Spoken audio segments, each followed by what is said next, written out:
Ils disent que Élie qui devait venir, c'est Branham, parce que dans Malachie 4, avant le jour de l'Éternel, le Saint-Livre dit ceci: je vous enverrai Élie le prophète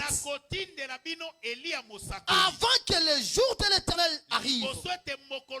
Ce jour grand et redoutable, il ramènera le cœur de père à leurs enfants, et le cœur des enfants à leur père, de peur que je ne vienne frapper le pays d'interdit. Et nous ne sommes pas là pour refuser, mais pour réfuter. Parce qu'un saint ne refuse pas: oh, je refuse seulement, je ne crois pas. Je ne crois pas, c'est long. Est-ce que vous comprenez? Amen. Lorsque le diable est venu tenter Jésus-Christ, il est écrit: si tu fais ceci, Jésus va répliquer: il est aussi écrit, l'homme ne vivra pas. C'est comme ça. Alors, si quelqu'un s'accroche à cette vérité, qu'est-ce qu'il aura comme récompense? La vie éternelle. Mais s'il s'accroche au mensonge de branhamiste, la récompense, c'est la honte éternelle et le fait de la gêne. Parce que c'est comme si on commence à négliger tout. Au nom de la modernité, au nom de la conjoncture actuelle, de fois parce que les choses ne marchent pas, parce qu'on veut que les gens soient bénis, on foule aux pieds les Écritures saintes. Non. Cette parole, si tu la gardes, tu vivras. Mais si tu ne la gardes pas, tu ne vivras pas. Les deux espions avaient dit à Rahab la prostituée: si tu fais exactement ce que nous te disons, tu seras sauvé. Mais si tu fais le contraire, ton sang ne tombera pas sur notre tête. Si tu gardes la parole de Dieu, tu vivras. Tu négliges la parole de Dieu, ça va faire quoi? Même si on dit que c'est Branham, bon, ça va faire quoi? Nous, chacun a le libre choix de faire ce qu'il veut, de penser ce qu'il veut.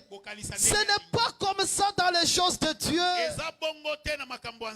La Bible dit ceci: toutes les Écritures sont inspirées de Dieu, utiles pour enseigner, instruire, corriger, amener dans la justice.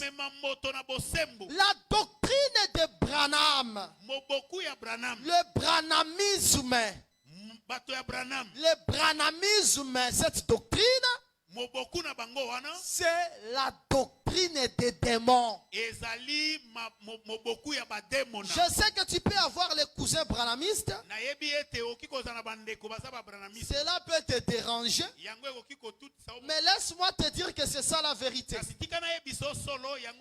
Le Saint Paul a croisé les gens. Paul a croisé les gens qui confessaient que la résurrection des morts avait déjà eu lieu. Et le Saint Paul les a livrés à Satan. Parce que ce n'était pas la vérité mais le mensonge. La résurrection n'a pas encore eu lieu. Mais comment croiriez-vous à ces mensonges? Même si tu ne commets pas l'impudicité, même si tu ne voles pas l'argent, même si tu ne mens pas, mais si tu demeures dans cette doctrine, tu dois savoir que le Seigneur t'a privé la vie éternelle. La Bible dit ceci dans Jean 8. C'est le maître qui parle, Jésus. Il dit, vous connaîtrez la vérité. Et la vérité vous affranchira. Rien ne délivre à part la vérité. C'est la vérité qui libère l'homme. Je prends Jean chapitre 17. J'ai besoin de fixer, de poser des bases pour que tu comprennes que tu ne peux pas blaguer avec la parole. Même s'il a dit ça, ça fait quoi? Ça fait quelque chose. Jean 17, 20. C'est Jésus qui parle, créateur des cieux et la terre. Ce n'est pas pour eux seulement que je prie, mais encore pour ceux qui croiront en moi par leur parole. Tu veux participer à l'intercession de Jésus? Crois en Jésus au travers les paroles des apôtres. Ici, j'utilise des mots clairs. L'église où la femme a le ministère de la parole. La femme a le sacerdoce. Même s'il y a des instruments supersoniques, cette femme, avec tous les gens qui viennent là-bas, ne verront pas Dieu. Tu peux faire ce que tu penses. Ils ne verront pas Dieu. Dieu n'a pas établi le pasteur et femme, non. Et s'il voulait le faire, il le ferait longtemps. Il prendrait Marie. Parce que Marie, c'est sa maman. Marie irréprochable. Il prendrait Marie de Magdala. Il y avait des femmes autour de Jésus. Ces femmes seraient des pasteurs et des apôtres. Mais le Seigneur Jésus prêche. Il dit ma prière, c'est aussi pour ceux-là qui croiront en moi au travers les paroles des apôtres. Une fois on a posé Jésus-Christ la question pour savoir de sa doctrine. Jean 18, 19. Écoute la question. Le souverain sacrificateur interrogea Jésus sur ses disciples et sur sa doctrine.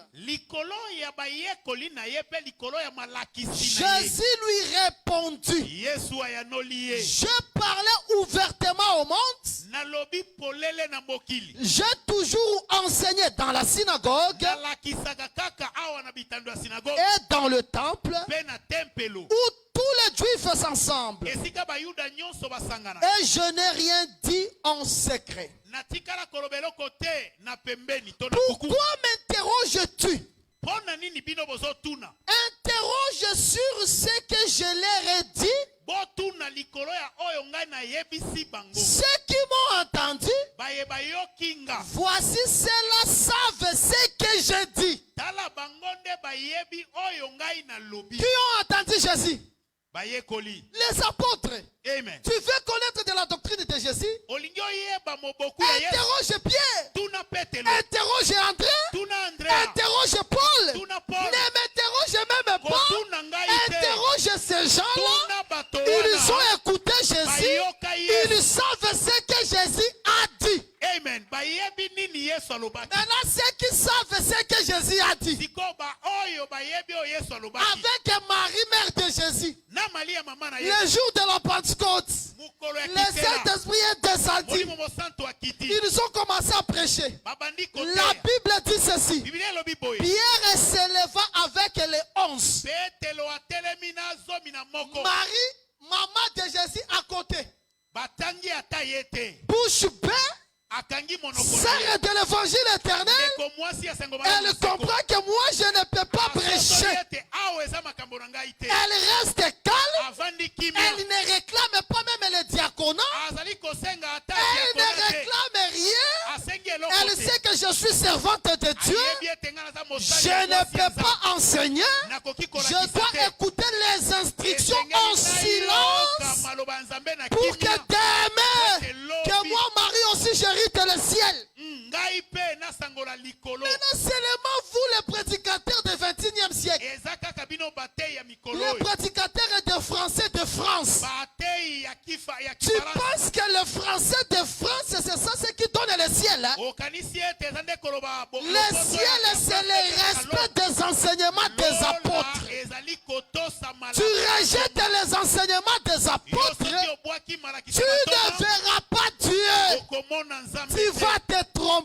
Là, tu es en train de te poser des questions. Alors, cette église-là, qui est ici à Bypass, avec cette femme pasteur, qui a beaucoup de gens, tous iront en enfer. Voilà pourquoi l'évangélisation est importante. Va évangéliser ces gens-là, qu'ils quittent le séjour de mort, afin qu'ils rejoignent le séjour de la lumière. Le ciel, c'est l'enseignement des apôtres et cela est inexcusable. Un jeune garçon de 40 ans, oh, c'est un évêque.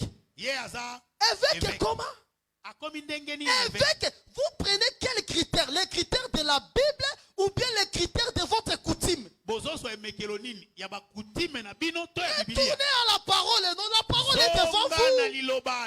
Les écrits que j'ai ici, toi aussi tu en as dans ta Bible. Les critères de l'évêque. Les critères de l'évêché. Comment un évêque doit être? Lis ça. Et si tu vois que ton pasteur remplit ces critères, établis-les évêques. Restons dans la parole de Dieu.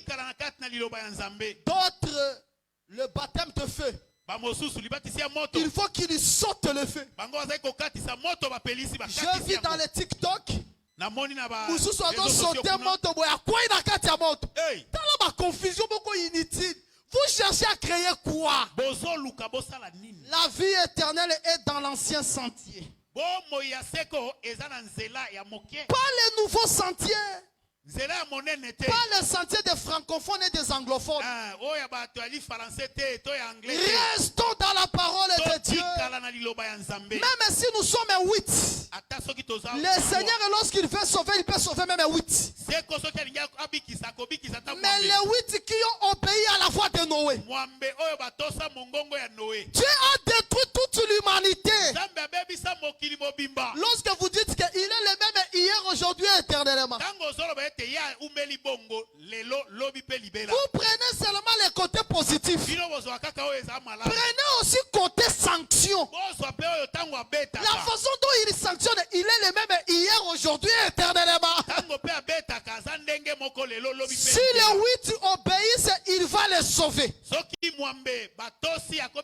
les 5 millions n'ont pas obéi, ils seront engloutis par les déluges des eaux. Le Seigneur prêche, le maître de gloire. Il dit qu'il y a deux chemins. Il y a la route spacieuse et la route étroite. C'est pas seulement qui entre pour suivre seulement la grande route. Mais les petits chemins là, c'est là qu'ils savent qu'il y a la vie. C'était juste pour embaumer un peu les choses, pour que tu comprennes. On ne blague pas avec l'interprétation des Écritures. Tu ne peux pas interpréter comme tu veux. On interprète l'Écriture par une autre Écriture. C'est pour cela ici, avant d'abord de connaître qui doit ramener le cœur de père aux enfants et le cœur des enfants au père, il faut d'abord connaître comment fixer Malachie 4. Est-ce que Malachie 4 c'est déjà accompli? Est-ce que Malachie 4 s'accomplit maintenant? Ou bien il s'accomplirait plus tard? Il faut d'abord savoir comment le fixer. Dans Malachie 4, on nous parle des jours de l'éternel. Dans la première venue de Jésus, ce n'était pas encore le jour de l'éternel. Parce que Joël, le fils de Pétuel, il définit le jour de l'éternel. Tu prends Joël 3, verset 1 à 2. Tu prends aussi le verset 14. Il est en train de définir le jour de l'éternel. Il dit ceci. Dans le jour de l'éternel, l'éternel ramènera les enfants de Juda, les enfants de Jérusalem. Au verset 14, il dit ceci. Après avoir ramené ses enfants, il va rassembler les nations de la terre. Il va les mettre dans la vallée de Josaphat. Au verset 14, il explique que c'est ça le jour de l'éternel. On commence à regarder la Bible et à regarder l'histoire. Est-ce que l'éternel a déjà ramené les enfants de Juda, les enfants de Jérusalem? Est-ce qu'il a déjà rassemblé les nations dans la vallée de Josaphat, la vallée de jugement, pour les consumer? On le regarde même dans l'histoire. Il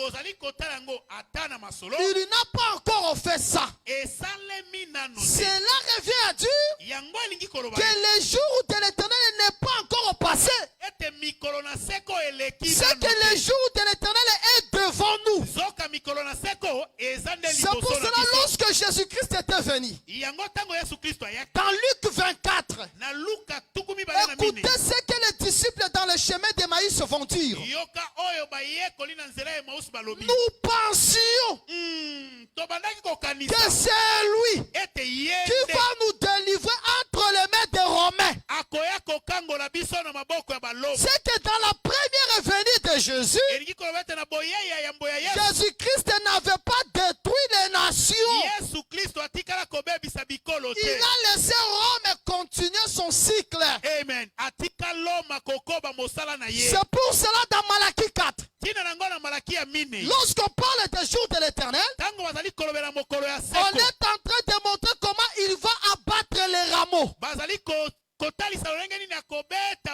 Lorsque tu regardes dans Ésaïe 10, Ésaïe 11, tu vas comprendre que les rameaux, ce sont le roi de la terre. C'est qu'il frappera le roi de la terre dans la deuxième venue. Et le fils de Cushi Sophonie, il dit que le jour de l'éternel, c'est le jour de détresse, c'est le jour d'angoisse, c'est le jour de la fureur de l'éternel, c'est le jour du ravage du Tout-Puissant, c'est le jour de la destruction, c'est le jour des ténèbres, c'est le jour d'obscurité, c'est le jour des nuages, c'est le jour de brouillard. C'est-à-dire le jour de l'éternel, c'est le déclenchement des 5 courroux de l'éternel. La colère de l'éternel s'exprime au jour de l'éternel. À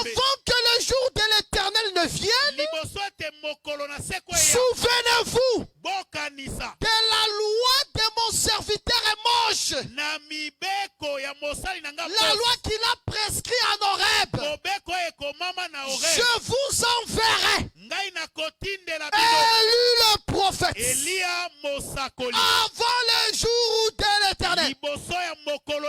Si tu lis la version Shuraki, la Bible dit ceci: je vous enverrai élu le prophète en face des jours de l'Éternel.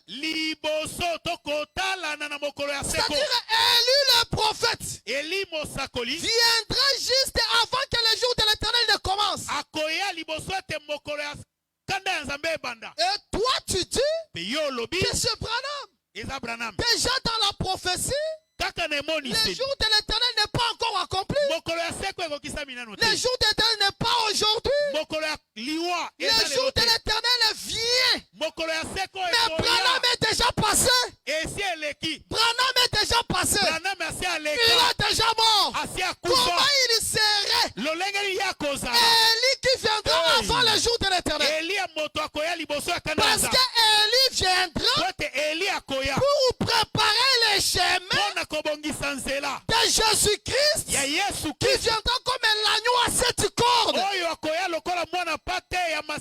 Mais Jésus n'est pas encore venu pour exprimer son saint courroux. Comme il n'est pas encore venu, comment toi tu vas nous dire que c'est Branham qui vient avant le jour de l'Éternel?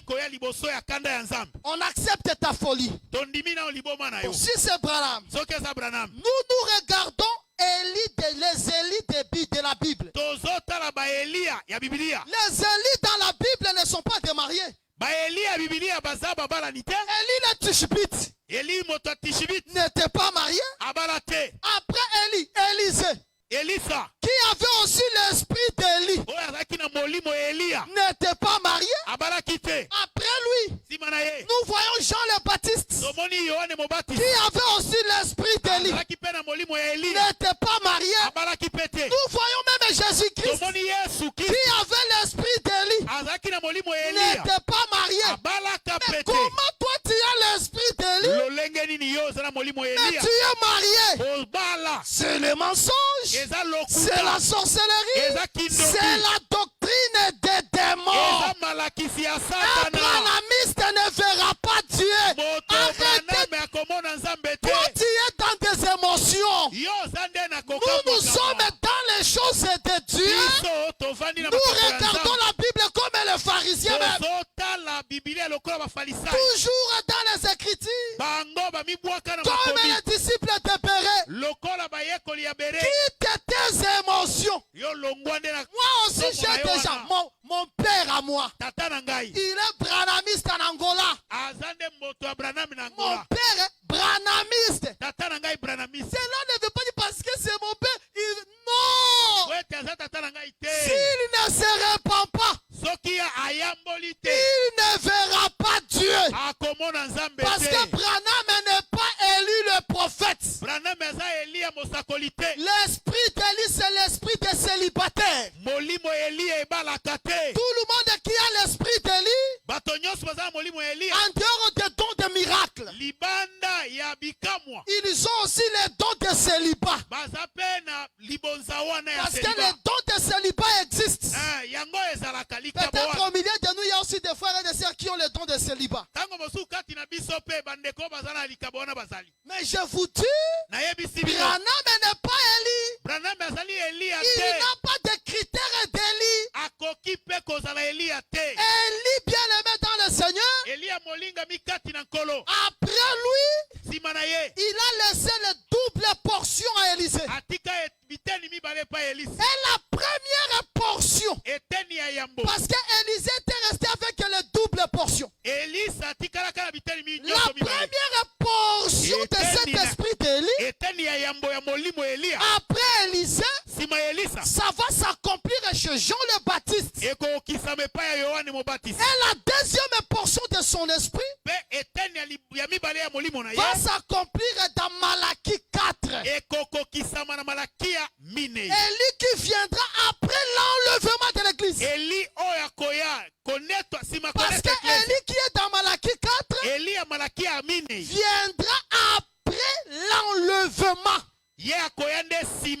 Là, l'église n'est plus sur terre. Mais comment toi tu vas dire que c'est toi, c'est Élie? Quel mensonge! Quel envoûtement! Oh, ils ont l'argent. Oh, ils ont des bâtiments. Ce n'est pas un problème. Même Jésus-Christ n'avait pas de bâtiment. Mais la vérité se trouvait en Jésus-Christ. Bien aimé, vous connaîtrez la vérité. Et la vérité vous affranchira. Vous verrez le Seigneur parce que vous écoutez ces mystères. Il faut savoir à partir de maintenant que Malachie 4 s'accomplira après l'enlèvement de l'église. Et c'est là que Élie va remettre les cœurs de père aux enfants, les cœurs des enfants au père. C'est la deuxième portion. C'est ça, Apocalypse chapitre 11. Parce que là, le Seigneur est en train de nous montrer comment il va envoyer les deux témoins. Parmi les deux témoins, tous les deux témoins auront l'esprit de Moïse. Tous les deux témoins auront l'esprit d'Élie. C'est pour cela le Saint-Livre dit ceci.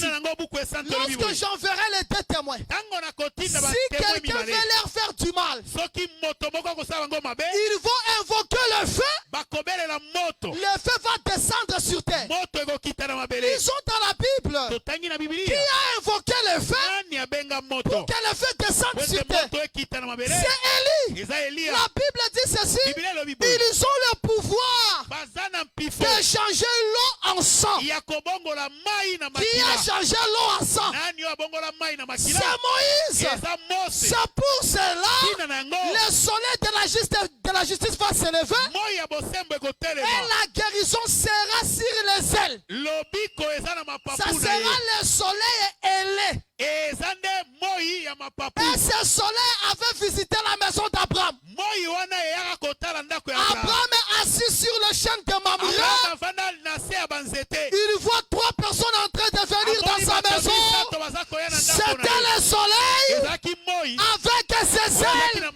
C'est pour cela le maître, il est manifeste sur la montagne de la transfiguration. Lorsqu'il monte sur la montagne de la transfiguration, il ouvre ses ailes, on voit Moïse, on voit Élie. Mais lorsqu'on regarde Jésus, le visage comme le soleil.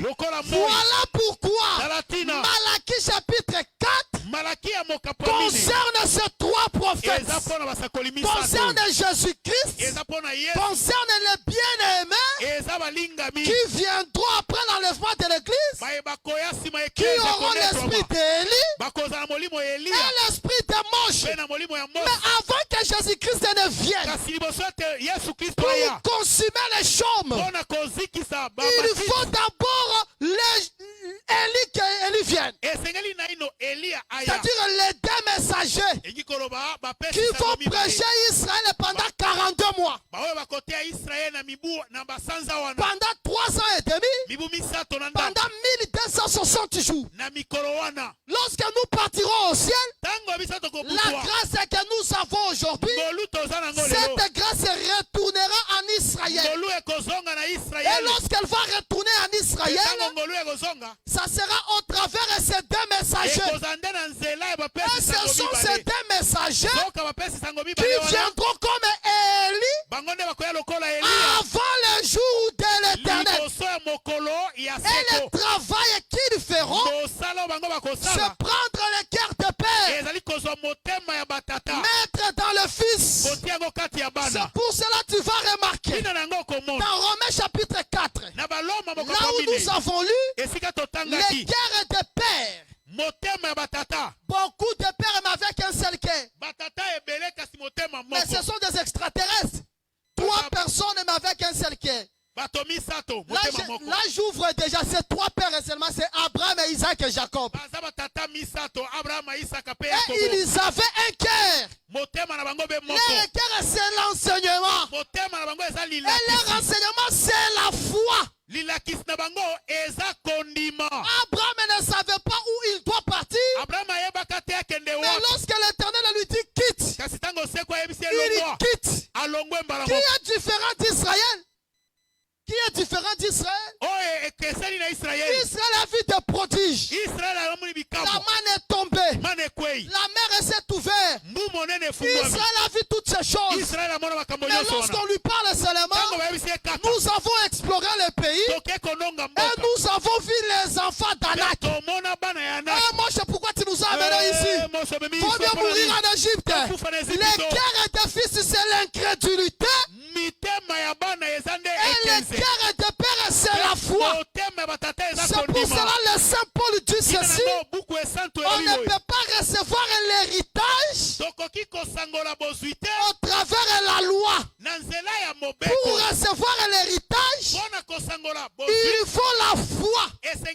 L'héritage, c'est Christ. Pour le recevoir, sans la foi, Jésus ne va pas s'installer dans ta vie. Amen. Il faut que tu crois, et même si tu n'as pas vu. Je n'ai pas besoin de voir. Je crois. C'est comme ça que le Saint Paul a illustré la vie d'Abraham,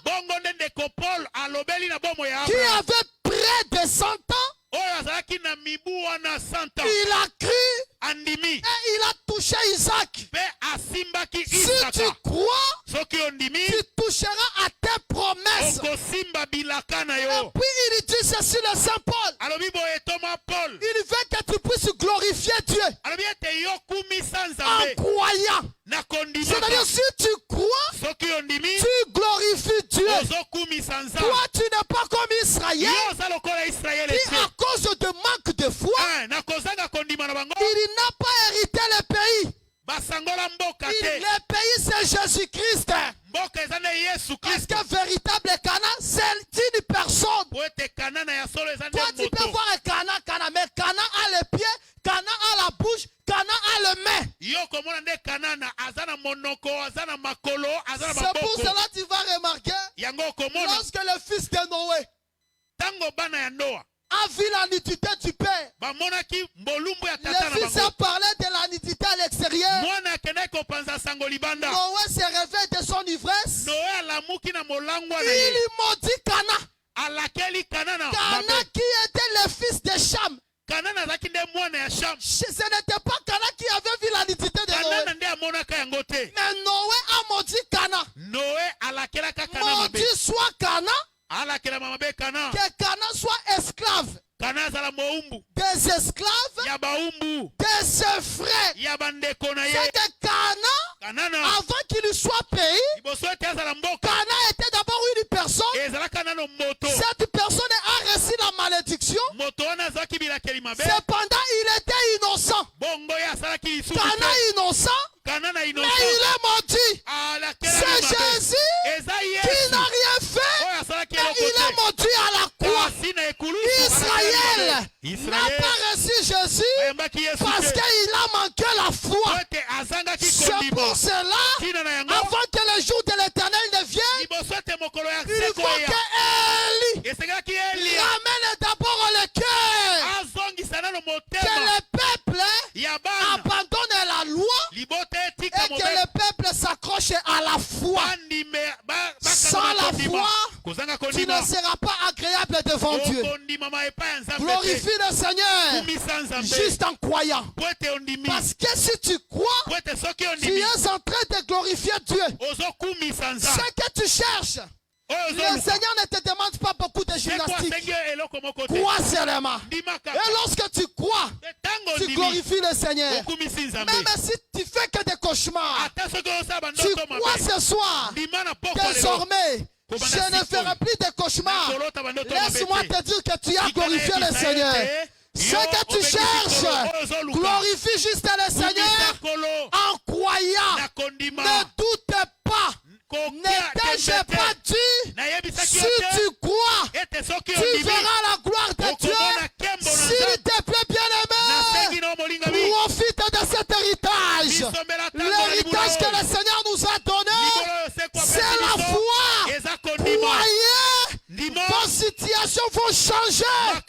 Croyez, votre angoisse va disparaître. Croyez, le Seigneur va vous élever. Ce soir, ne doutez pas, car on reçoit l'héritage par la foi. Ne regarde pas ton âge, ne regarde pas ta famille de provenance, ne regarde pas ton corps usé, mais crois. Si tu crois, tu recevras ce que tu cherches. Cette parole a créé le ciel, a créé la terre. Cette parole a créé tout ce que tu vois. Si tu crois à la parole de Dieu, tu es nommé non seulement pour le ciel, mais aussi pour recevoir ce que tu cherches. Il y a de cela 2 ans. Il y a de cela 6 ans. Si tu crois seulement ce soir, ce que tu cherches, tu vas le recevoir. Moi-même, je ne sais pas comment ça va se passer. Mais ce que je sais, il n'est pas un homme pour mentir, ni un fils de l'homme pour se repentir. Ce qu'il a dit, n'accomplirait-il pas? Que le Seigneur vous bénisse au nom de Jésus. Recevez ce que vous cherchez. Je reçois. Recevez la sainteté. Amen. Recevez la vie éternelle. Amen. Recevez la grâce de Dieu. Amen. Demeurez dans cet évangile. Amen. N'abandonnez pas l'église de Dieu. Amen. Même si tu vois seulement les hangars comme ça. Amen. T'inquiète, nous avons Dieu. Nous avons une richesse plus que le branamiste. Le branamiste peut nous dépasser avec l'argent, avec la fortune. Mais nous avons Jésus.